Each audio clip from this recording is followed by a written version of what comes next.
Alors, pour beaucoup de gens, quand on parle de leadership, développement personnel, c'est des choses qui sont venues de l'Occident. Parce que, il faut quand même le dire, ceux qui ont le plus écrit sur ces problématiques, ce sont les Occidentaux. Alors qu'en réalité, quand on parle de développement personnel, de leadership, pour moi, ça vient de l'Afrique. Quand vous atteignez un résultat, mais que vous n'avez pas vraiment suivi les règles qu'il faut pour arriver là-bas, à un moment donné, ça va vous rattraper. Ce que vous avez gagné en prenant des raccourcis, vous le perdez de la même manière. Quelles sont, selon toi, les compétences qui sont aujourd'hui importantes pour évoluer en tant que manager au sein de même sa propre structure ou au sein d'une entreprise? L'impatience amène à l'imposture. Et quand ça amène à l'imposture, vous violez la loi du processus. L'homme qui est pressé d'avoir un enfant risque de se marier avec une femme enceinte.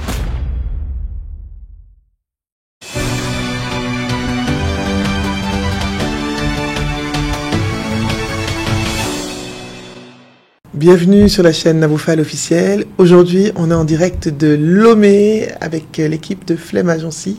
Donc la maison mère du podcast. Vous-même, vous savez que c'est eux qui ont tout goupillé. Daniel, on verra ta tête, j'espère. Alors, je suis Naboufal et vous êtes sur la chaîne Naboufal officielle, la chaîne du développement professionnel et personnel, la chaîne qui va faire de vous des personnes inspirantes, impactantes, brillantes et charismatiques. Et aujourd'hui, j'ai un grand invité, un des coachs, des plus grands coachs de développement personnel du Togo, qui est mon ami et frère, Marcelin Gandonou, auteur, coach, conférencier, partenaire, ami, frère à moi. Et vous savez qu'avec nous, on n'a que le meilleur, le top du top, les coachs qui transforment complètement, qui sont des vrais catalystes. Alors Marcelin, bonjour, je suis contente de t'avoir. Bonjour ma très chère sœur, après cette introduction, nous commençons. C'est toi qui es là-haut, on va faire comment? Je connais ton travail, je sais ce que tu fais et je vais te poser la première question, Marcelin. Qui es-tu? Présente-toi d'abord. Qui es-tu? Bon, comme tu sais, c'est une question à laquelle nous tous on a de la peine à répondre. Hein. Sauf moi. C'est ça le personal branding.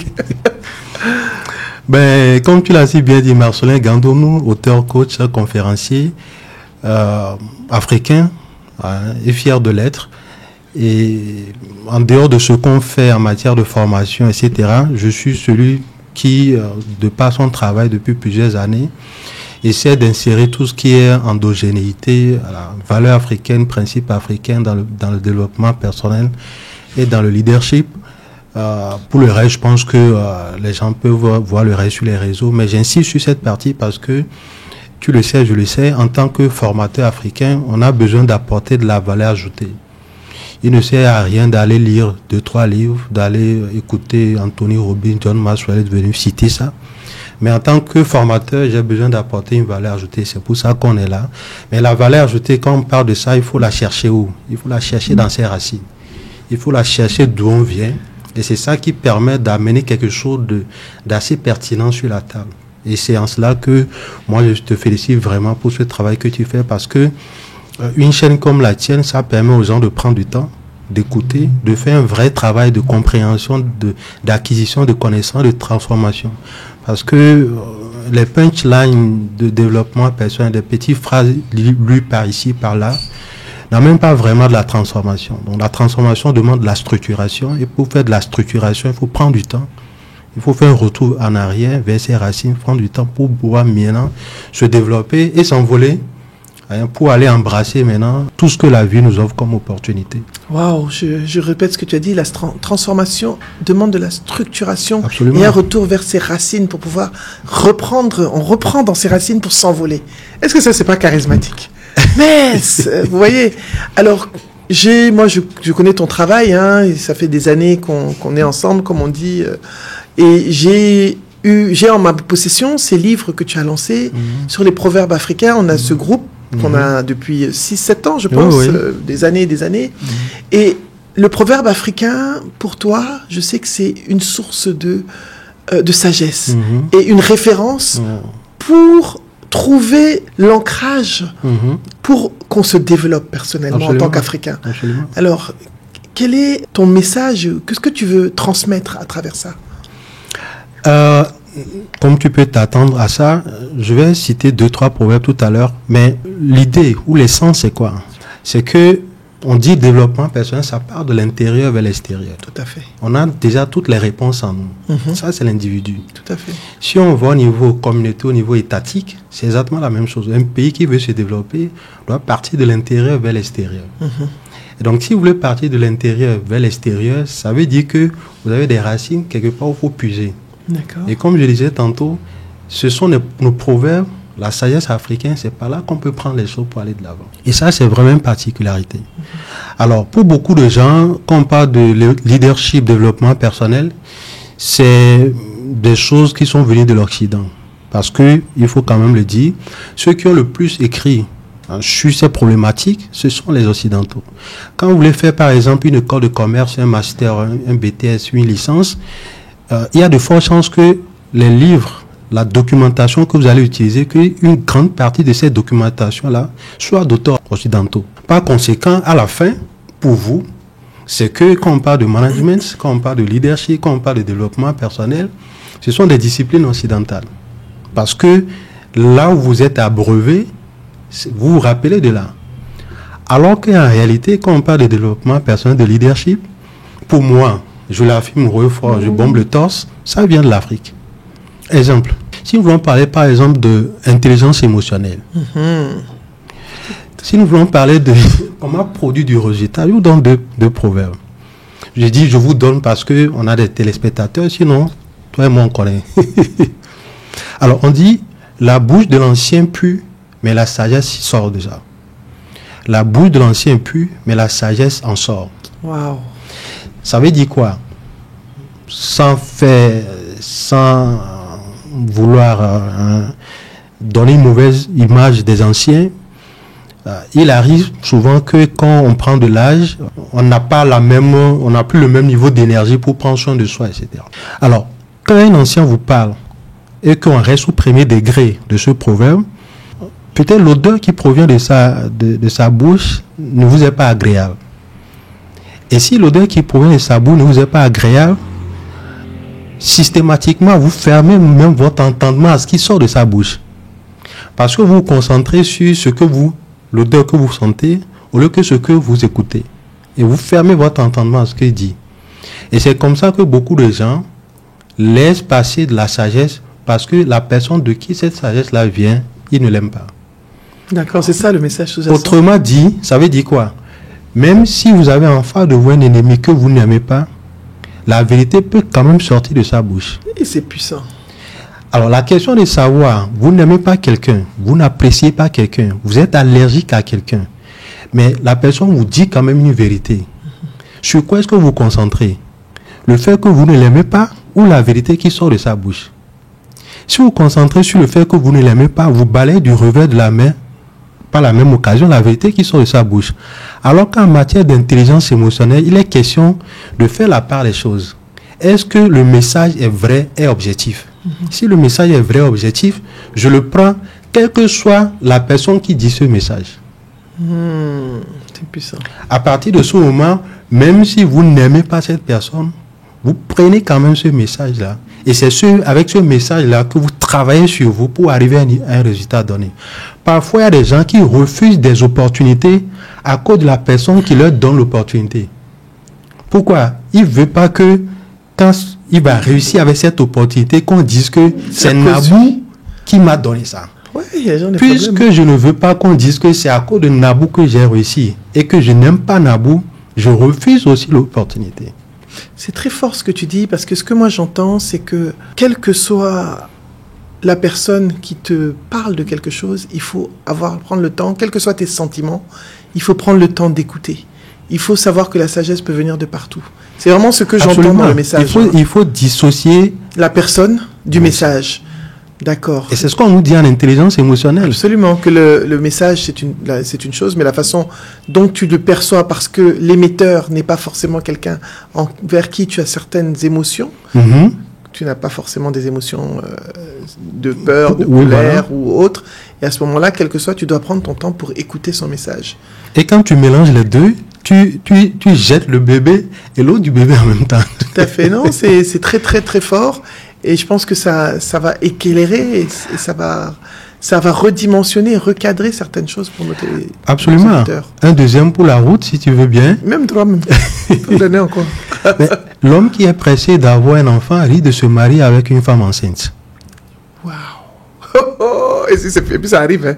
Eh ben, Attends, on va rire un peu. Sinon, ça arrive aussi dans la réalité. Mais c'est pas que ça arrive, c'est qu'on assiste à ça. Oui, on voit ça. Bien sûr, tout le temps, on voit ça partout. Si tu es pressé d'avoir un enfant, tu vas te marier avec une femme enceinte. Maintenant, les problèmes, il faut les comprendre selon divers degrés. Bien sûr, c'est pour ça que je voudrais que tu l'analyses. Voilà. Premier degré, on prend naturellement un homme, une femme, un enfant.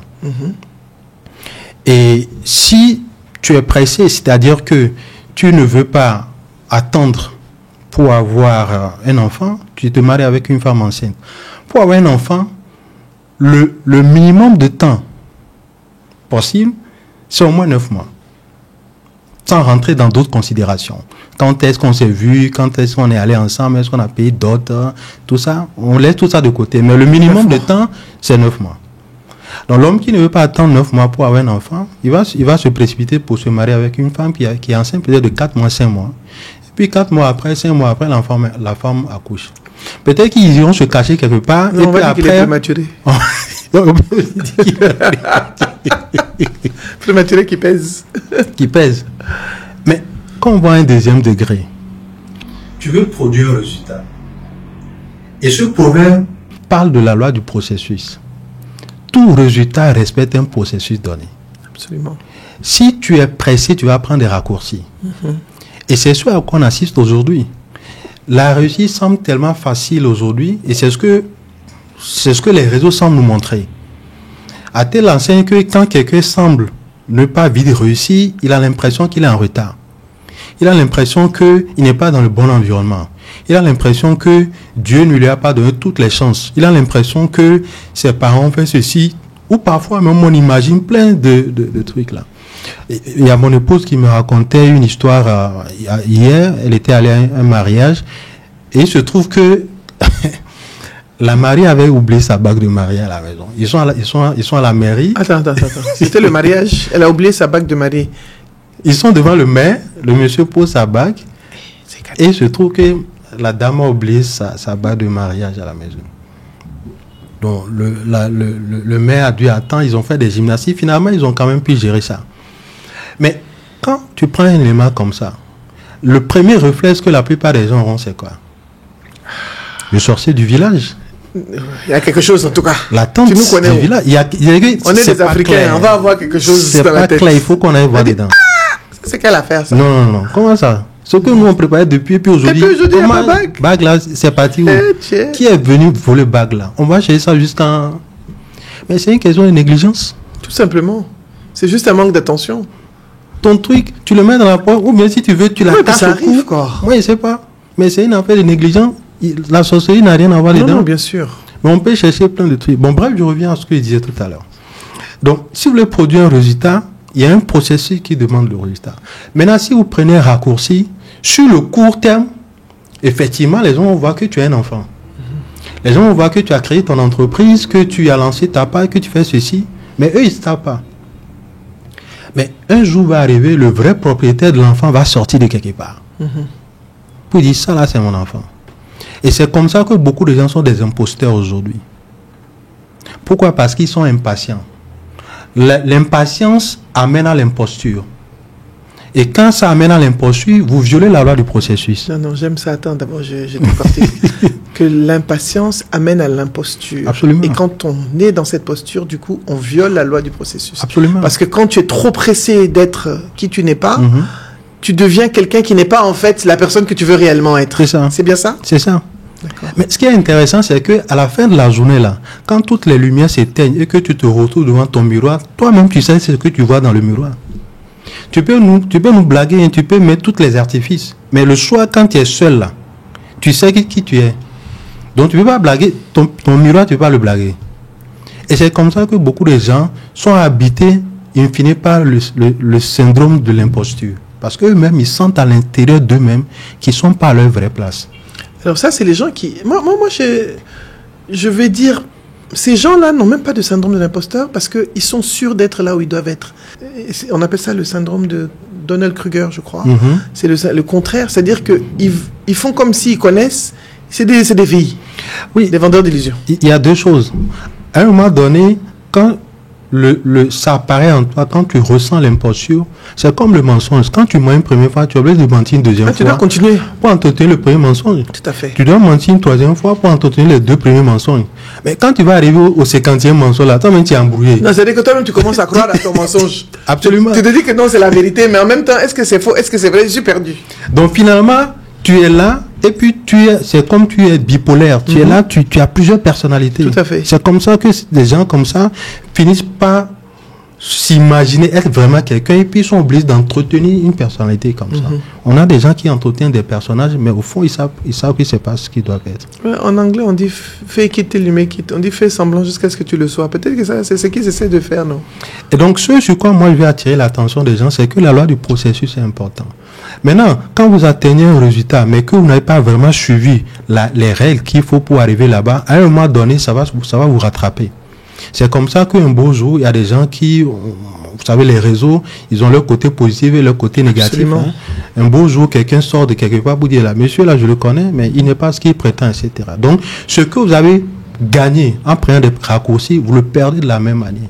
Mais ce qui est encore dangereux dans l'histoire, c'est que, puisque vous avez pris des raccourcis, que vous n'avez pas structuré votre résultat, vous ne savez pas en réalité comment est-ce qu'on fait pour pouvoir gagner ou bien maintenir ce résultat.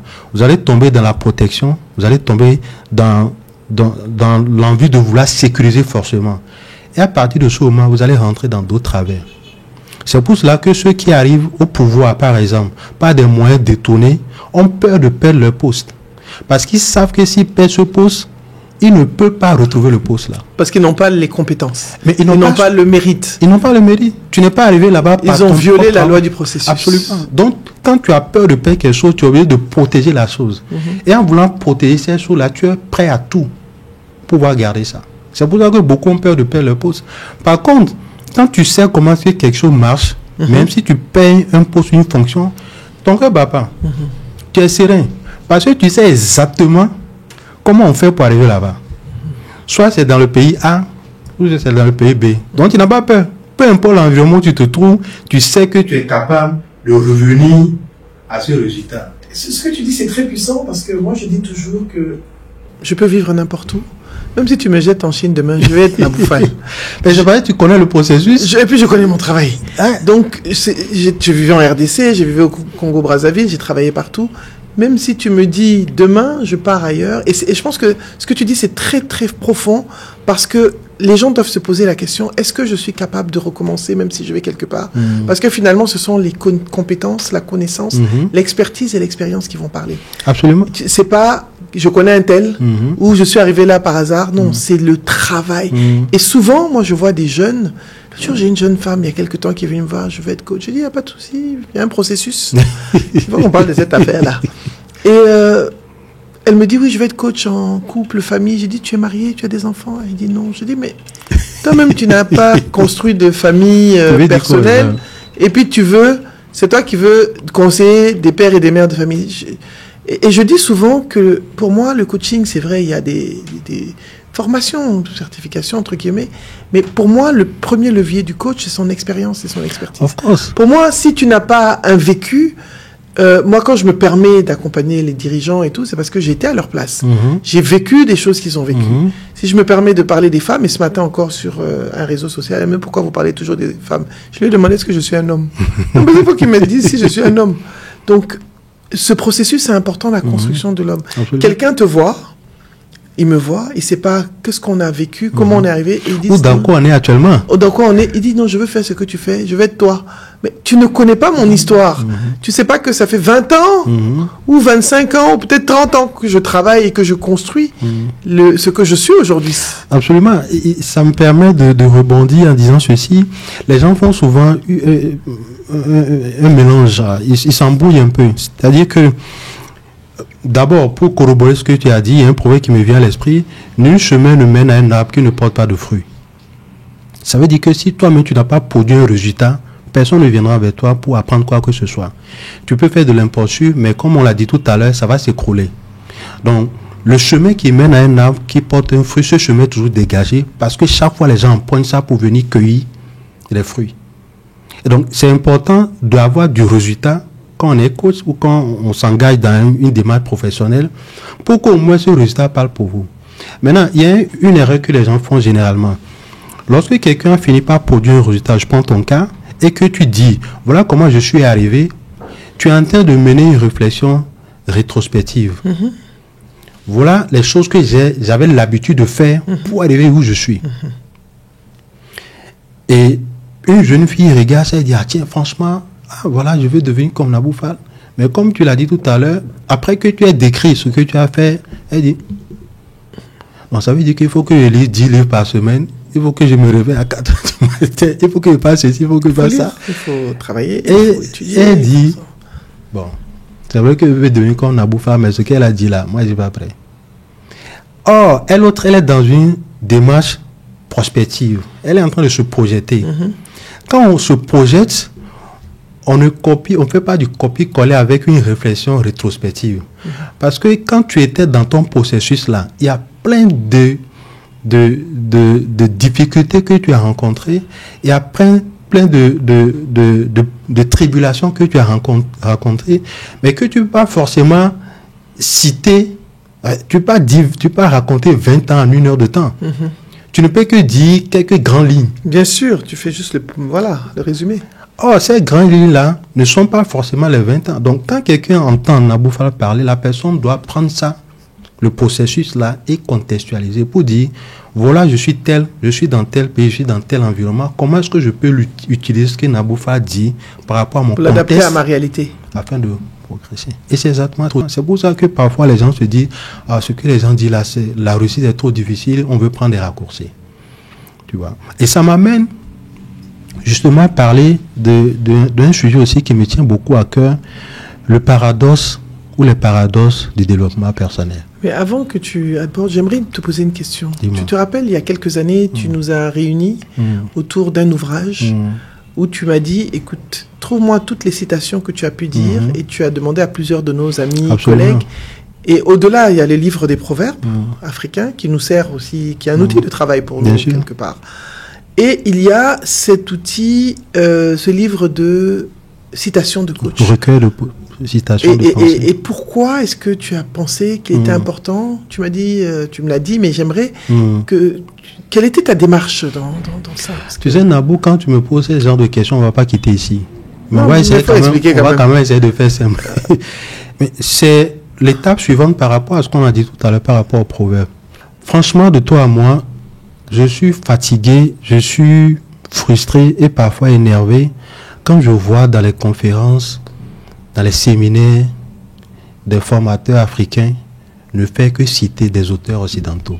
D'accord. J'ai un problème avec ça. Je valide tout à fait. Je laisse les gens analyser ça comme ils veulent, mais je l'assume. De la même façon, à l'école, je suis fatigué que chaque fois, dans les devoirs, on soit obligé de citer rien que Voltaire, Victor Hugo, etc. C'est un peu comme si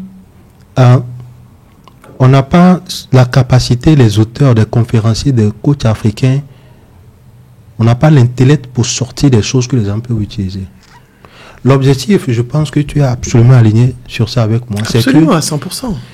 Que quand tu es par exemple dans une formation, que tu cites certains auteurs, que tu cites par exemple Samuel Maté, avec qui on a échangé, on a fait une vidéo tout à l'heure, Gilles Ataï, plein de gens. Bien sûr. C'est ça la valorisation de ce qu'on disait. C'est ça la valeur ajoutée. C'est consommer ce que l'on produit. Finalement, c'est du consommer local. Absolument. C'est la loi du local. Mais ce qui est extraordinaire et paradoxal, c'est que beaucoup de consultants disent que il faut être fier de qui on est. Il faut faire la promotion les uns des autres. Mais on ne se cite pas dans nos formations. Je suis d'accord. Tu as une chaîne, tu reçois tes confrères là-dessus. C'est une excellente chose. Pour moi, c'est important de pouvoir donner de la visibilité et aller à la rencontre des gens qui font la transformation du continent, en fait.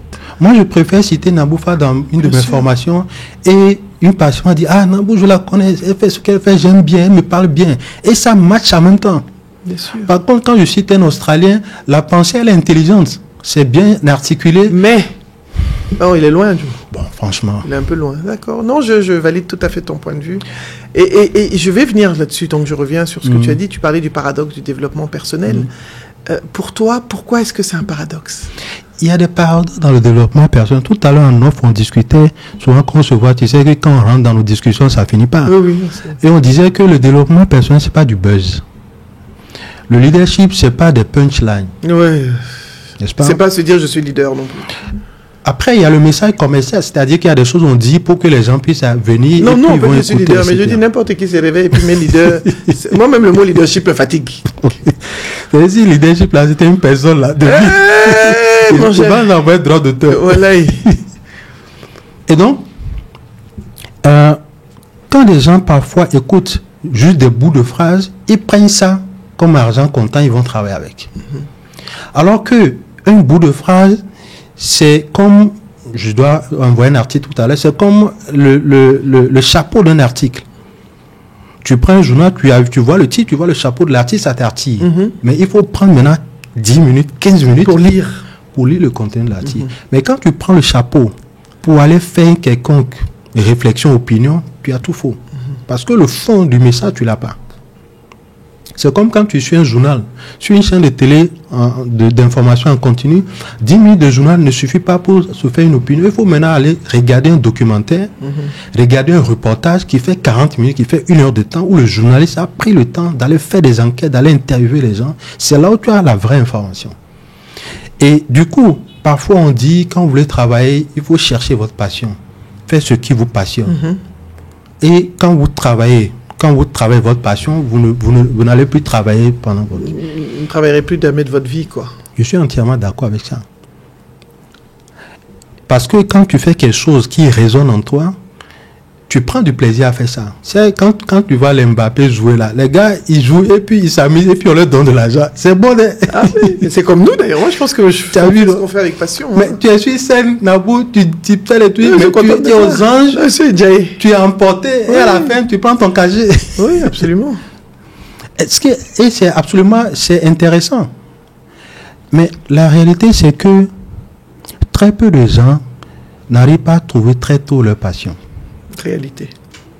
La question de savoir quand tu n'arrives pas à vite trouver ta passion très tôt, tu fais quoi? Et du coup, celui qui a inscrit dans son esprit qu'il faut forcément travailler sur quelque chose qui nous passionne et qui n'a pas trouvé sa passion, cette personne est en train de se perdre. Et tourne en rond. Et quand il finit par trouver un travail, son énergie et son attention sont divisées en deux. Parce qu'elle se dit, ça là, c'est pas encore ma passion. Donc j'attends le bon moment. Or, pendant que tu attends le bon moment, même là où tu es, tu ne développes pas de l'expertise. Parce que ton attention, ta concentration sur une projection n'est pas là.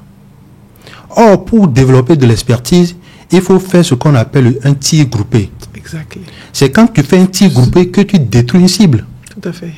Pour que la piste puisse faire mousse là, il faut pisser au même endroit. C'est un proverbe qui le dit. Il y a un proverbe de pipi aussi.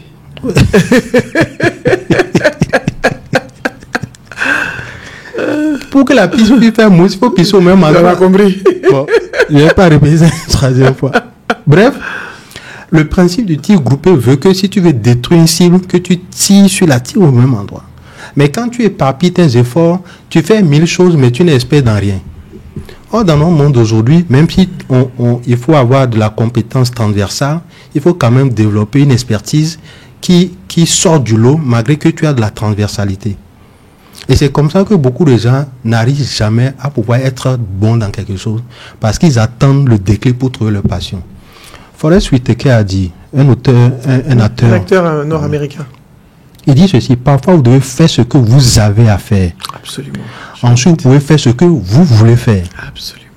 J'espère que tout le monde a perçu la subtilité. I love that. Parfois, vous devez faire ce que vous avez à faire. Ça veut dire que dans ce que vous avez à faire là, on ne te demande pas d'aimer ça.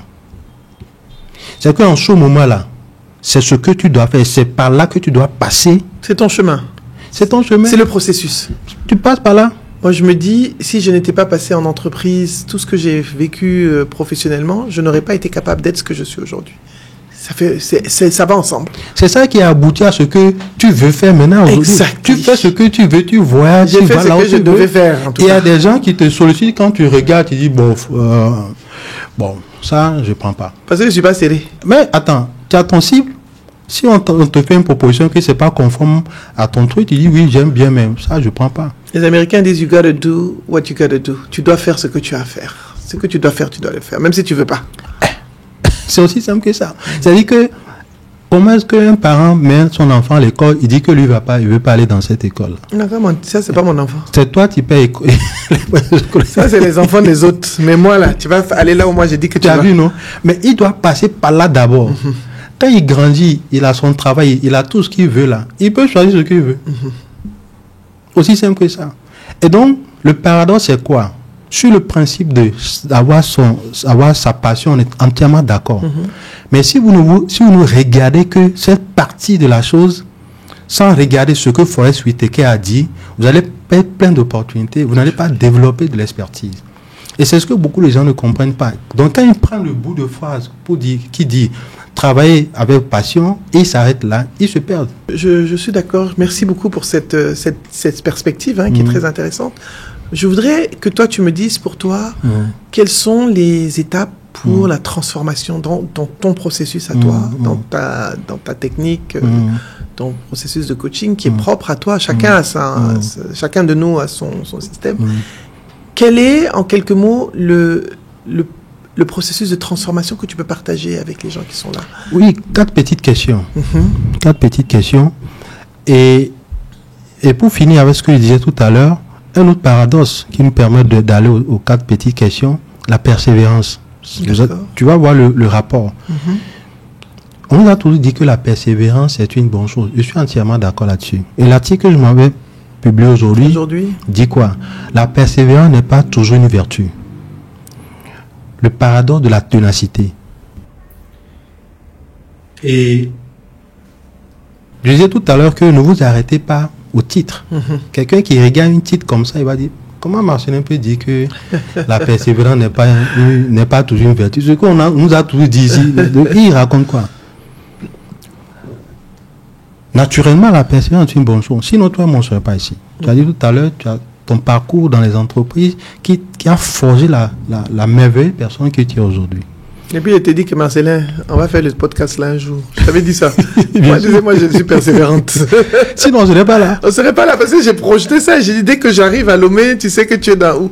Abidjan, c'est compliqué, mais dès que je mets pied à Lomé, tu es la première personne que j'aurai. On s'est appelé, on a fait tout jusqu'à... Voilà. On s'est retrouvés. Exactement.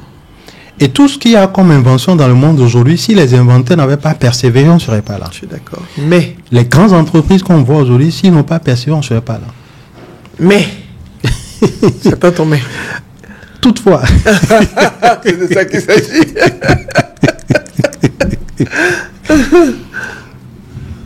Il ne faut pas durer dans mauvais rêves. C'est de ça qu'il s'agit. On ne dure pas dans mauvais rêves. Ça là, c'est-à-dire qu'il ne faut pas durer dans mauvais rêves. Je donne des exemples. Tu sais, il y a souvent, tu en rencontres certainement, il y a des gens qui travaillent et qui, parallèlement, créent un business. Ce qui est une très bonne chose, la diversification de sources de revenus. Mais on a vu des gens qui mettent leur salaire dans une entreprise et puis mettre un cousin, une cousine, monsieur ou madame là-dessus. Mais depuis 3 ans, 5 ans, le truc ne marche pas. Là, ça m'est déjà arrivé. Sauf que moi, je ne suis pas persévérante. Quand ça ne m'a pas, moi, je passe à autre chose. Tu as vu, non? Je ne suis pas dans mon chaque mois, il met son salaire dedans. Il s'en prend un crédit, il met dedans. C'est que lui-même, il voit. Non, lui, c'est un idiot. Il sent. C'est l'idiotie. Il sait. Et c'est pas bon. Mais il ne se retourne pas.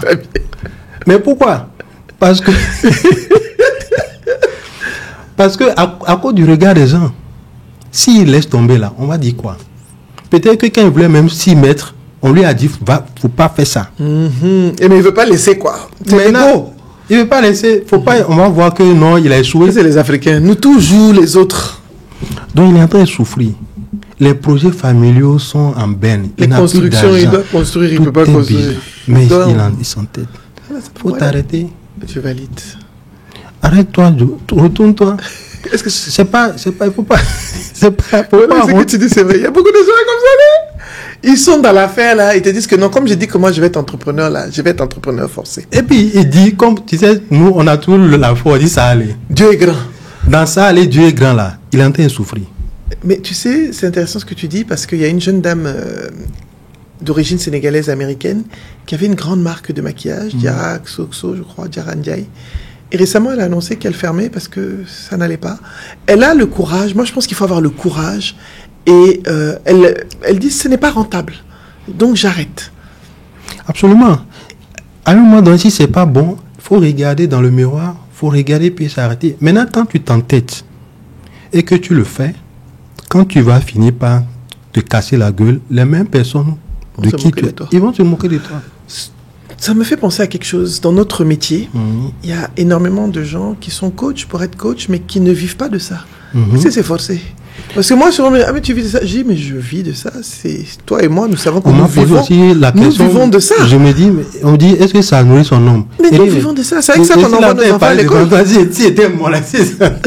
Non, je dis, c'est avec ça qu'on envoie nos enfants à l'école. C'est avec ça qu'on paye notre vie. C'est avec ça qu'on s'habille, qu'on respire. Donc finalement, comme tu l'as dit, quand tu fais tir groupé, tu concentres tes efforts sur quelque chose, mais il faut avoir le courage de se concentrer. Parce que les gens veulent le beurre, l'argent du le pain, le beurre et le baiser de la crémière. Je ne sais pas comment les Français disent ça. Ils veulent le package, tout. Ils veulent le package, mais ils ne veulent pas le parcours, le processus de souffrance que tu as au début quand tu commences là. Ils ne veulent pas ça. Absolument. C'est la même chose, c'est ça. Après, en dehors de cet exemple, il y a l'exemple aussi des relations toxiques. Il y a des gens qui sont dans des relations toxiques. Eux-mêmes, ils savent. Ils ressentent. Ils savent que ça ne va pas aller quelque part. Mais la famille a tellement mis la pression, l'environnement, la société a tellement mis la pression que... Et je dis dans l'article que les relations sont devenues plutôt des cimetières de potentiel et de talent qu'autre chose. Tellement vrai, les relations sont des cimetières de potentiel et de talent. Non, c'est une phrase charismatique. Non, c'est une grande phrase. Parce qu'en fait, je rebondis là-dessus.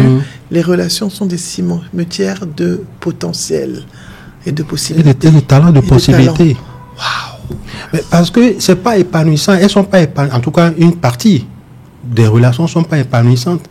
Mais pour ne pas qu'on dise que, et pour ne pas mettre la honte sur la famille, qu'est-ce qu'on va dire au village, qu'est-ce qu'on va dire, on y sont dedans, ils souffrent. Mais vous êtes des hommes, nous les femmes là, tu es dans relation toxique, tu y vas chez tes parents te ramènent dans relation toxique. Tant que tu n'es pas morte là, ils sont pas contents. Ça, il faut qu'on revienne là-dessus. Et ce qui m'amène aux 4 petites questions dont je parlais tout à l'heure. À un moment donné, comment faire pour se retourner, mais pour savoir si on est en train de faire la bonne chose ou pas? Première question, peu importe ce dans quoi je suis, est-ce que c'est quelque chose qui résonne en moi? D'accord, donc je me pose la question, pose-moi la question, est-ce que ça résonne en moi? Est-ce que ce que tu fais, ce dans quoi tu es, est-ce que c'est quelque chose qui résonne en toi? Aujourd'hui, oui, ça résonne en moi complètement. Tu valides la première chose. D'accord. La deuxième chose, est-ce que tu peux devenir la meilleure en faisant ça? Oui, je peux devenir la meilleure version de moi-même en le faisant. Mais ça demande du travail. Absolument. Deuxième case validée. Est-ce que tu peux vivre de ça? Est-ce que ça te permet de gagner de l'argent? Je gagne de l'argent. Je peux vivre de ça même. Moi, tu sais que moi, je ne suis pas dans mauvais rêve. Il n'y a pas l'argent de quelque chose, tu vas me voir dans autre chose. Ils sont dedans. Troisième case validée. Est-ce que ça sert la communauté? Est-ce que ça apporte de la valeur ajoutée à l'humanité? Je pense que je confirme que j'apporte de la valeur ajoutée. Moi, je sais faire mon atalakou. J'apporte de la valeur ajoutée à l'humanité. Tu valides la vérité. Tu valides ces 4 cases, même s'il n'y a pas de certitude à 1000%. Absolument, bien sûr. Au moins, tu sais à peu près ce dans quoi. Tu sais que tu as tenu quelque chose. Les questions sont très, très, très fortes. Maintenant, première question, si tu fais quelque chose qui ne résonne pas en toi et le processus même ne te parle pas, c'est-à-dire que tu peux ne pas être attaché au résultat final. Mais le process t'intéresse. Et c'est ce qu'on appelle le désalignement, si tu n'es pas aligné en fait. Maintenant, parfois, tu peux être dans un process et finir par aimer ce que tu fais. C'est comme ça que tu vas voir quelqu'un qui a débuté dans la médecine, parce que peut-être ses parents l'ont forcé, etc. Mais petit à petit, cette personne commence par voir le bien qu'il fait dans la vie des gens, le sourire sur le visage des gens, et dit, mais finalement, on dirait que ce truc-là, ça fait du bien aux gens. Et puis, petit à petit, il commence par aimer, il devient un grand chirurgien, un grand docteur. Maintenant, quand vous lui posez la question, est-ce que vous saviez ce que vous voulez faire au départ là? Il va vous dire, honnêtement, médecine, je ne voulais pas faire médecine, je voulais jouer au ballon. Mais, au fur et à mesure, on revient encore à Forest Whitaker, il finit par s'ouvrir. Parce que parfois, la nature nous envoie des opportunités, pas dans la proportion, dans le timing que nous on veut. Il y a des choses, tu as légitimement droit à ça, mais tu ne peux pas l'avoir aujourd'hui, parce que si on te donne ça aujourd'hui, tu ne peux pas gérer. C'est pas le moment. Ça va te dépasser. Je dis toujours que chaque chose a son moment. Ça va te dépasser. Il y a des postes, il y a des trucs, c'est de l'énergie. C'est comme même en matière de divination, bien quand tu dois faire un parcours spirituel. Quand tu es dans un parcours spirituel, il y a des choses qu'on ne te dit pas au début. Parce que tu n'as pas encore la capacité nécessaire spirituelle, mentale, psychologique d'absorber ça. Il y a des livres même, on vous refuse de lire ça. Mais chez nous, quand tu prends le chapelet, il y a ce qu'on appelle le chapelet dans la Tidjaniya. On te dit, tant que tu n'es pas prêt, tu ne peux pas prendre ce chapelet-là, cette prière-là. Parce que tu peux devenir fou. Tu vois ce que je veux dire? C'est une affaire d'énergie. C'est une affaire d'énergie. Donc il y a des choses, la nature ne te donne pas. Même si tu as droit légitimement à ça, elle ne te donne pas ça. Parce que pour l'instant, tu ne veux pas prendre. Donc il faut passer par quelque part un processus de maturation qui fait que ça va t'arriver. Donc, il y a d'autres personnes, ça leur arrive un peu plus tôt. Bien sûr, chacun a son chemin. Et il n'y a pas d'âge. Moi, je me dis, il n'y a pas d'âge pour le chemin. Quelqu'un de 20 ans peut avoir reçu son processus plus tôt et être prêt à 25 Absolument. ans. Comme ça peut être quelqu'un de 60 ans. Chacun a son histoire, son timing. Absolument. Je voulais te poser une autre question, Marcelin. Quelles sont, selon toi, les compétences qui sont aujourd'hui importantes? Tu accompagnes beaucoup de managers aussi, de dirigeants, etc. Quelles sont les compétences qui sont importantes pour évoluer en tant que manager au sein de même sa propre structure ou au sein d'une entreprise? Et si tu devais shortlister 3 ou 4 compétences essentielles, et pourquoi? Bien avant ça, je voudrais que ceux qui nous écoutent ou nous regardent fassent la distinction entre deux choses. Un manager, un dirigeant, c'est toujours deux choses. Bien sûr. Il y a le titre et puis il y a l'esprit du titre. Ou si tu veux, il y a le poste et puis il y a l'esprit du poste. Le titre ou le poste, c'est ce qu'on a mis sur ta carte de visite là, ou sur ton bureau, on a dit directeur de machin truc, ou quand tu apparais là, tout le monde, voilà. Ça, tu as le titre. Mais un titre demande un esprit. Et l'esprit, là, il faut avoir une compréhension profonde de la responsabilité qui est la tienne, de ce qu'on attend de toi. Sinon, on peut porter un titre, mais sans pour autant exercer les responsabilités qui sont liées à ce titre. Tu sais, on peut être parent, mais être démissionnaire. Je suis d'accord, c'est pareil. Donc, la responsabilité, c'est le mot que je retiens dans ce que tu dis. Donc, un parent, c'est que tu es un géniteur. Mais ça induit un certain nombre de responsabilités. C'est pour ça parfois on dit que ce parent est irresponsable parce qu'il n'assume pas ce qu'il doit assumer. On connaît beaucoup de géniteurs, voilà, et de génitrices d'ailleurs, c'est dans les deux sens. Donc il y a le titre et puis il y a l'esprit du titre. Et l'esprit du titre, c'est la responsabilité. Le titre, c'est le rôle. Et en dehors de ça, il faut comprendre que lorsqu'on a un titre, on est là pour le service. Si je le dis comme ça paraît simpliste. Mais ça rejoint encore l'esprit, c'est-à-dire qu'il faut avoir une compréhension profonde de ce pourquoi est-ce que je suis là. Quand on dit qu'on est là pour servir, c'est-à-dire que la destinée ou le devenir des gens m'incombe. C'est pour ça qu'on dit que quand en votre début de carrière, si vous avez la chance de tomber sur un bon manager, vous êtes sauvé. Mais si vous tombez sur un mauvais manager en début de votre carrière, ça peut avoir un impact négatif sur vous parce que vous allez copier ces mauvais comportements. Et c'est ça que vous allez répliquer. C'est comme l'enfant et les parents. Absolument. Et donc, sans le savoir, on a de l'impact sur les gens. Et comme le dirait quelqu'un, l'attitude, c'est comme le rhume. Plus tu es au contact de quelqu'un, plus tu l'attrapes. Donc, si je sais que le devenir des gens que je dirige dépend de moi, je comprends que tout ce que je fais a de l'impact sur eux. Et ils dépendent de moi. Par conséquent, j'ai une responsabilité à exercer. Absolument. Et naturellement, je peux encore citer 2-3 choses. Bon, là, je commence pas à beaucoup parler. Hein. Les compétences. Les compétences. Oui, on va revenir. On revient aux compétences qui sont importantes. La capacité à prendre des décisions. Tu as parlé de l'esprit, voilà, la capacité à prendre des décisions. Donc, si on doit schématiser, on a le manager, voilà. On fait 2, il y a le titre et puis il y a l'esprit. L'esprit, tout à fait. L'élément le plus important, c'est l'esprit. L'esprit, d'accord. Deuxième chose, il faut du caractère. D'accord. Parce qu'un manager sans caractère ne peut pas aller loin. D'accord. Et comme le disait quelqu'un, entre la stratégie et le caractère, le dirigeant, s'il devait opérer un choix, il doit choisir le caractère.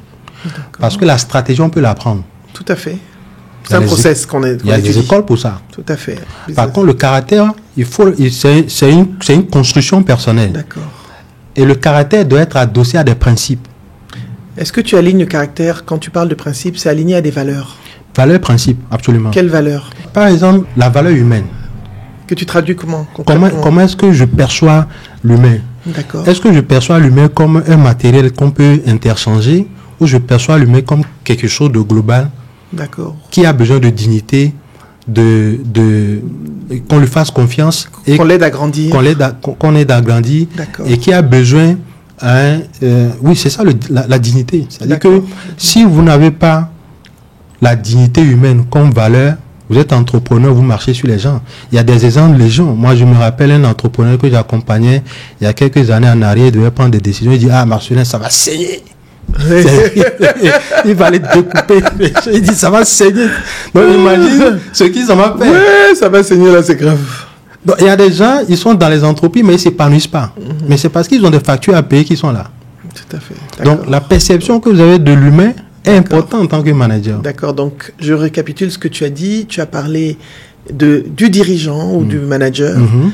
Il y a le titre, l'esprit. Et il y a l'esprit. Dans l'esprit, tu as le caractère. La première chose, c'est l'esprit. La deuxième chose, le caractère. Et ce caractère est aligné avec des valeurs. Des valeurs, des principes. Des valeurs dont des principes d'humanité, de valeurs humaines, la dignité de l'humain. Absolument. D'accord. Et quand c'est comme ça, vos décisions tiennent compte et du profit que vous voulez faire. Si on reste dans le cadre d'une entreprise commerciale, par exemple, et du profit que vous voulez faire et de l'humain qui travaille avec vous. D'accord. C'est ça le vrai entrepreneur. Comment il fait du profit tout en permettant à ceux qui travaillent avec moi de s'épanouir et de se retrouver. Si je fais du profit et que les gens qui travaillent avec moi ne s'épanouissent pas, il y a un problème. Il n'y a pas de la structure. Oui, il y a un problème. Voilà. Et donc, quand vous avez des principes et des valeurs, c'est très facile de pouvoir avoir du caractère parce que le caractère, c'est la capacité à prendre une décision et à rester ferme là-dessus. Avoir des convictions. Donc, pour toi, dans le caractère, il y a la prise de décision et il y a la conviction. Conviction. Sinon, vous n'avez pas de des convictions fermes. Sinon, il suffit qu'on vous mette dans une oreille, vous êtes embrouillé. La seconde après, tu sens des décisions. Mais celui qui est convaincu de ce qu'il fait, cette personne prend sa décision et tient ferme là-dessus. Et ça induit, même si elle est ferme sur cette décision, en embuscade, on a l'humilité. La capacité à pouvoir, en cours de route ou en fin de processus, si ça n'est pas bon, de reconnaître que, ah les gars, je me suis trompé. D'accord. Je voudrais récapituler un peu pour les auditeurs. Tu as parlé donc de l'esprit du manager, mais dans l'esprit, on a le caractère. On a le caractère. Le caractère avec ses valeurs, adossé aux valeurs principes. Mais surtout, tu as parlé de dignité, mais tu as parlé de prise de décision. Absolument. Très important, et de conviction. Absolument. Parce que si on n'a pas de conviction, on n'est pas capable de prendre des décisions. Donc ce sont les compétences qui sont extrêmement importantes. Absolument. Pour toi. La prise de décision, le développer son caractère. Absolument. Et on arrive à l'humilité et l'humilité, la capacité à pouvoir se remettre en cause, parfois même à abandonner, à se rendre compte que là où je m'en vais, c'est pas bon. Et ça rejoint ce que tu disais sur la persévérance. Parce qu'avoir l'humilité de dire non, je suis en train de me tromper, j'arrête. C'est de l'humilité en fait. Et ne pas aller droit dans le mur parce que je suis le dirigeant. Parce que je veux pas que il y avait en réunion quelqu'un qui avait dit le contraire, mais comme je veux pas qu'il ait raison, je vais faire. Et moi, le boss ne veut pas avoir tort. Oui, ça c'est la différence. Et c'est là où je reviens sur autre chose. C'est la différence entre le leader et le chef, en fait. C'est ça. On dit que le chef ne veut pas avoir tort. Donc, tout le monde va dire que c'est pas bon. Mais c'est comme deux personnes qui se bagarrent. Quand ils sont deux là, à un moment donné, quand ils se rendent compte que c'est pas bon là, ils peuvent s'entendre et depuis se séparer. Mais quand il y a les ambianceurs là, c'est difficile de s'arrêter. C'est vrai, parce que les gens vont te dire « Non, tu as raison, non, tout ça. » Et un manager qui n'est pas forcément un dirigeant, quel conseil tu lui donnes? Je ne suis pas dirigeant, je suis manager, cadre dans une entreprise. Quelles sont les compétences, les 3 compétences que tu penses que je dois avoir? Bien sûr, tu les as énumérées, mais je ne suis pas encore dirigeant. Voilà. Il y a une formule qui est très simple. Profil plus processus égale performance. D'accord. Profil plus processus égale performance. Moi-même, j'aime la formule. Le profil, c'est encore l'état d'esprit, la personne, l'individu qui est là. D'accord. Le processus, c'est l'ensemble d'outils, de ressources qui sont à disposition de l'individu pour arriver au résultat. Absolument. Donc le manager, s'il veut aller à la performance, désolé, il ne peut pas choisir. Parce que si tu ne regardes que le processus ne peut pas diriger stricto sensu les hommes. Absolument. Parce que je le dis souvent, on ne peut pas manager des données variables avec des données statiques. Absolument. Les données variables sont les humains. La personne avec qui tu as collaboré aujourd'hui, qui était très en joie, l'après-midi ou demain, tu la vois, tu la méconnais. C'est comme ça. Oh, ton règlement intérieur date de 15 ans. Il est figé, tes process sont figés. Comment tu peux gérer quelqu'un avec des données qui datent de 10 ans, 15 ans, 20 ans, avec quelqu'un qui chante tous les jours? Et c'est pour ça que le seul processus n'est pas suffisant pour aller à la performance. Il faut allier le bon profil. Donc, il faut travailler sur soi. Il faut travailler sur soi. Maintenant, ce qui est extraordinaire, c'est que quand tu travailles sur toi en tant que dirigeant, c'est plus facile maintenant de travailler sur les autres. Absolument. Le dirigeant qui fuit ses problèmes personnels ne peut pas aider ses collaborateurs à grandir. Et j'aime bien ce que tu dis. Il y a une dame qui m'a contacté, qui est dirigeante. On a eu une réunion la semaine dernière. Elle vient de prendre un grand poste de direction générale. Et elle me dit, écoute, je peux te voir. J'ai dit, il n'y a pas de souci. On discute, on établit. Elle me dit, moi, je pense que je suis aussi le problème. Je pense que dans ce process-là, il faut que moi aussi, je sois accompagné. Je lui ai dit, bon, pour l'équipe, je ne peux pas être seul. Je lui ai expliqué, on a des équipes de coach. Je ne suis pas la seule personne à faire le travail. Mais pour toi, d'accord, je vais t'accompagner. Mais elle dit, je sais que... Et je lui demande quels sont tes challenges. Moi, mais elle a du recul parce que c'est quelqu'un qui a l'habitude de diriger l'entreprise. Donc, elle a fait son mea culpa. Elle me dit, j'ai vu que je manque peut-être d'empathie, je vais trop vite. Là où j'étais, c'était plus opérationnel. Aujourd'hui, je suis plus dans la stratégie. C'était plus corporate. Ici, c'est plus esprit PME, start-up. Donc, il y a cette remise en question de la personne. C'est important, n'est-ce pas? Absolument. Elle a fait un bon autodiagnostic. Et puis, ça te donne des outils en tant que coach. C'est facile pour nous, ça nous simplifie. Elle a la bonne posture. Et quand c'est comme ça, c'est-à-dire que tu ne peux pas donner ce que tu n'as pas. Exactement. On ne peut pas presser du citron et obtenir du jus d'orange. I love that. Donc, ça, c'est puissant. C'est ce que tu donnes. Ouais, donc, si tu es dirigeant, que j'ai des problèmes, par exemple, d'empathie, et j'ai une collaboratrice, un collaborateur qui a des difficultés, j'écoute pas. Je lui dis, c'est pas mon problème. Et comme le disent certains entrepreneurs, je vous ai toujours dit, si vous venez ici, là, laissez vos problèmes à l'entrée. Rentrez, et quand vous voulez partir le soir, là, exactement. C'est pas possible. Mais lui-même qui dit ça, là, il y a des jours, quand il vient, quand il a fait parler avec sa femme à la maison, on voit ça sur son visage. Alors que tu es dans un environnement professionnel. Pourquoi il n'a pas les yeux pour lui dehors? Mais il veut que moi, je laisse pour moi. Ça peut pas marcher. Alors, je reviens. Est-ce que tu peux résumer pour toi, rapidement, le paradoxe du développement personnel en une phrase? Le paradoxe du développement personnel, c'est que ne prenez pas les principes de développement personnel au premier degré. D'accord. Il y a le principe général, mais il y a des subtilités qui sont dedans. Quand vous prenez seulement le principe général et que vous travaillez avec ça, vous pouvez vous égarer. Parce que le principe est évoqué, mais il y a un ensemble, il y a un écosystème de tâches de travail qu'il faut faire autour de ça avant d'arriver au résultat final. Donc, si vous ne regardez pas ça, vous allez vous égarer. Et on a donné l'exemple tout à l'heure de la persévérance versus l'art de savoir abandonner. Tout à fait, c'est clair. C'est-à-dire qu'il faut se connaître. Il faut connaître ses limites. Il faut connaître l'environnement dans lequel on évolue, connaître les limites de l'environnement et savoir avoir du caractère, assez de caractère pour pouvoir prendre la décision. Donc, je reviens sur ce que tu dis. Et prendre la bonne décision qu'il faut pour sa propre dignité, finalement. Absolument. Et aussi la dignité des autres, parce que des fois, quand on n'est pas au bon endroit, on ne fait pas les bonnes choses, on a un impact sur la façon dont on est avec les autres. Et c'est ça la quatrième question. Est-ce que ce que je fais a de l'impact sur la communauté et sur l'humanité?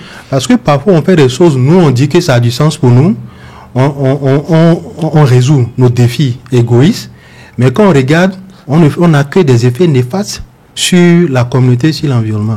Alors, j'ai une dernière question, on arrive vers la fin là, mais je voudrais qu'on parle de Rebrand Your Leadership, qui est quand même un événement où je n'ai jamais de chance de venir, mais le jour où je viens, je te préviens pas, je vais rentrer, je vais monter sur scène. Je te préviens, ça viendra bientôt, j'ai une surprise pour toi. C'est ton événement? Non, je sais que c'est mon événement, mais je pense que c'est important qu'on en parle. Quelle est l'essence de... C'est chaque année en décembre, début décembre à Lomé, donc on a quand même des grandes personnalités qui participent. Et moi, je trouve l'initiative excellente. J'ai toujours des clients à ce moment, tu sais que j'aime l'argent. S'il y a un client là, vraiment, j'ai dit mon frère là, il y a l'argent. Les clients, tu viendras en trouver. Donc, je voudrais savoir pourquoi est-ce que cette initiative, c'est quoi finalement? On va conclure après avec ça. C'est important qu'on en parle quand même. Oui, c'est dans la droite ligne de ma démarche en tant qu'Africain consultant. Rebrand your leadership pour dire, oui, le leadership, il est universel. Mais la contextualisation est absolument importante.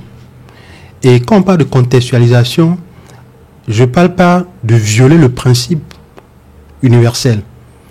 Mais je donne un exemple pour illustrer ça. Voilà. Ton français là, c'est lourd. Au Togo, ici, ils parlent français. Les Togolais, on fait pas. Les gens, on cite toujours Bill Gates, Zuckerberg, qui ont commencé leur entreprise dans le garage de leurs parents, etc. Mais franchement, Nabou, de toi à moi, un garage aux États-Unis, en Australie, c'est pas même configuration qu'un garage en Afrique. C'est comme quand on dit que Zuckerberg a laissé l'université. C'est pas n'importe quelle université. Ou Gates, c'est Harvard. Ils ont laissé, ou bien c'était Harvard. C'est-à-dire que quand on parle de garage en Amérique du Nord, c'est une chambre, tu peux dormir. C'est-à-dire qu'il y a, c'est chic, c'est charismatique. Il y a les commodités, toutes les commodités. Ils ont la connexion, ils ont tout. Ils n'ont même pas besoin de. Il y a des armoires même dans les garages que tu vois aux États-Unis. Tu vois les trucs, tu dis ça, c'est garage et quelqu'un. Mais on te dit que c'est garage. Et c'est là-bas que les gars, ils ont lancé leur entreprise. Quand tu prends ça et tu dis. Tu m'avais tué, non, là, tu m'as eu. Tu veux lancer ton entreprise dans le garage. Mais garage, c'est nous. C'est-à-dire que. Parfois, tu conduis, mais tu n'as même pas encore la voiture. Donc, c'est un débarras. Voilà. Il y a les trucs usés. On met tout dedans. Tout on fout, tout là-bas. Oui. C'est dans ça, toi, tu t'assois pour dire que tu as lancé ton entreprise. Quand tu as attrapé au rhume, Tunisie, tout ça, la odeur, poussière. C'est ça la contextualisation. C'est vouloir copier à tout prix. Mais l'idée, c'est quoi? C'est-à-dire qu'on peut partir avec des moyens modestes pour faire de grandes choses. Même si je ne suis pas dans un garage selon la configuration nord-américaine, je peux être sur ma terrasse, je peux être sur... Peu importe. Contextualisation, c'est ça le message clé. Contextualiser les messages du leadership, contextualiser la compréhension du leadership, Absolument. Contextualiser l'environnement. C'est très important, le mot contextualiser. Et regarde les proverbes qu'on est en train d'échanger. Quand tu es Camerounais, Sénégalais, Ivoirien, rapidement, ça te parle. Non, moi, on a les mêmes problèmes. Parce que rien ne va. Excusez-moi. Rapidement, ça te parle. Et donc, la contextualisation, c'est ça qui te permet de savoir si tu dois continuer, persévérer dans cette lancée ou si tu dois renoncer et aller plutôt dans cette direction. Si tu ne fais pas de la contextualisation et que tu prends seulement le principe, tu es en train d'aller droit au mur. Mais puisqu'on a dit que... On a dit que c'est comme ça. Quand j'ai lu le livre là, il a dit ça. Donc je dois faire ça comme ça. En fait, il faut de l'appropriation, de la contextualisation avant de rentrer dans la compréhension, l'analyse Absolument. Et l'observation derrière. Absolument. Et enfin, découper le plan d'action avant d'être dans l'implémentation. C'est le process que moi je vois dans ce que tu dis. Absolument. C'est comme ça que je le comprends et que je le partage en fait. Et naturellement, quand on parle de contextualisation, attention, je ne parle pas de travestir ou de dénaturer le principe. Parce qu'un principe reste un principe. Bien sûr, mais de se l'approprier. Merci. C'était charismatique, hein, notre conversation. Alors, aujourd'hui, toi, tu es comme moi, on est entrepreneur, on est dans la formation, l'accompagnement, le développement de l'humain, professionnel et personnel. Parce qu'on est des professionnels, on accompagne énormément de professionnels. C'est pas un coach comme les gens disent là. Quel est le conseil que tu peux donner, on est sur la fin, que tu peux donner à nos auditeurs. Ceux qui nous suivent. Oui, ceux qui nous suivent. Et oui, pour aboutir là, pour finir avec la question du rebrand, du leadership, l'esprit justement, c'est comment est-ce que on prend le leadership, on fait un rebranding et on fait de la contextualisation pour que les entreprises et les organisations africaines puissent utiliser les mêmes principes universaux, mais en tenant compte de là où ils sont, de leurs clients, de leur environnement, etc., pour produire du vrai résultat structurel. Et donc, pour faire ce travail de rebranding-là, il n'y a que nous qui pouvons faire ça, il n'y a que toi et moi qui pouvons faire ça. C'est pour ça que ceux qui arrivent sur l'événement, c'est des gens qui ont qui apportent de la valeur ajoutée. Bien sûr, j'ai vu, c'est pas n'importe qui vient à l'événement. Et qui font des choses qui ont du haut sens. niveau. Voilà. Et comme je disais tout à l'heure, le leadership, c'est pas du buzz, c'est pas... Tu vois. Donc, c'est ça le rebrand your leadership. Et ça s'adresse non seulement aux entreprises, mais peut-être parallèlement aussi à tout ce qui est organisation étatique, etc. Et puis les jeunes aussi, c'est important que les jeunes viennent écouter et suivre. Moi, j'ai déjà participé quand même à tes événements en ligne, tu me rappelles, il y a quelques années. Donc, on avait des gens du gouvernement d'ailleurs, d'un truc gouvernemental, je me souviens. Ça, c'était à longtemps. Et je pense que c'est important que cette transformation se fasse à tous les niveaux. Absolument. Tu viens de soulever quelque chose d'important, c'est la transformation. Elle doit être transversale. Que ce soit dans le privé, aussi bien dans le public. Et il faut qu'il y ait un PPP du développement personnel. Absolument. Private-public partnership du développement de l'humain, en fait. Sinon, si on est une bulle dans un environnement hostile, on peut pas évoluer parce que tu es comme une île et comme on dit, no man is an island, aucun homme est une île. Absolument. Donc il faut qu'on soit qu'il y ait une intégration, des synergies, des liens, avec toi là on parle beaucoup de français, c'est du high level de réflexion. Conseil, je vais revenir à nos 4 petites questions de tout à l'heure. Première question, qu'est-ce qui résonne en moi? Deuxième question, ce que je fais, est-ce que je peux devenir la meilleure personne en le faisant? Troisième question, est-ce que ça peut me permettre de gagner de l'argent? Est-ce que je peux vivre de ça? Meilleure question du monde. Et la quatrième question, est-ce que ça a de l'impact positif sur mon environnement et sur la communauté? Wow, merci beaucoup Marcelin pour cette conversation. On peut rester des heures, hein, mais on va faire un acte 2, le prochain séjour, ou quand tu viens à Abidjan, ou tu viens à Lomé, ou ailleurs, peut-être à Cotonou, ou à Dakar. On s'est retrouvés à Dakar déjà, on a travaillé ensemble sur pas mal de choses. Donc je voulais te remercier d'être là. Et puis, si vous venez d'arriver, bienvenue sur la chaîne Naboufal officielle, la chaîne du développement personnel et professionnel, la chaîne qui va faire de vous des personnes inspirantes, impactantes, brillantes et charismatiques. N'oubliez pas d'activer la cloche, de vous abonner. Je suis aujourd'hui à Lomé, à la maison mère du podcast. Donc je recevais Monsieur Marcelin Gandonou, qui est un collègue. Et si vous n'avez pas suivi, si vous avez suivi, merci. Si vous n'avez pas suivi, allez suivre. Vous allez grandir, vous allez vous transformer, vous allez apprendre, vous allez vous nourrir et vous allez devenir la personne que vous méritez d'être. Voilà. Donc, à bientôt. Merci.